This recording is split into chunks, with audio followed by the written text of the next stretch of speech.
पहले मैं रिक्शा किराए पे चलाता, फिर मैंने ये किस्तों पे लिया। उसके बाद हालात ऐसे हो मेरी टांग फ्रैक्चर हुई, फिर ये खड़ा रहा। कैसे?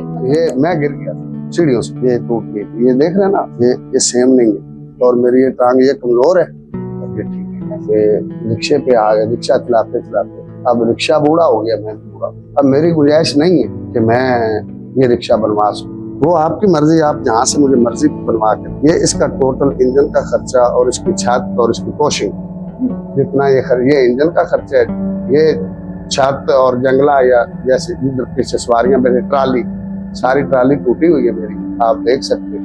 तो इसमें अब सवारी बैठने के काबिल नहीं है। तो मैंने ये सारा खर्चा बनवाया। आगे आपकी मर्जी है, मुझे जहाँ से बनवा दे, मेरे बच्चों का रिजल्ट चलना चाहिए, मैं क्या कर सकता हूँ। सल्ली यही देते हैं, अल्लाह मेहरबानी करेगा और हम इंशाल्लाह अल्लाह के भरोसे पे हैं और नहीं, और इसके अलावा कोई तसल्ली नहीं। आपका एक बोर्ड पड़ा, किसी ने बताया भी कि ये लोग बंदे की मदद करते हैं, लेकिन हकीकत हो तो हकीकत मेरा रिक्शा आपके सामने। और असल हकीकत ये है कि जिनको अल्लाह ने दिया है उनको चाहिए कि वो गरीबों के साथ मदद करें। सिर्फ मेरे साथ नहीं, जो हकदार हो मेरे साथ बेशक ना, और मुझे पैसे भी नहीं, मुझे सिर्फ रिक्शा बनवा दे। शऊर वेलफेयर फाउंडेशन एक रजिस्टर्ड इदारा पाकिस्तान भर में फलाही मंसूबों के जरिए इंसानियत की खिदमत कर रहा है।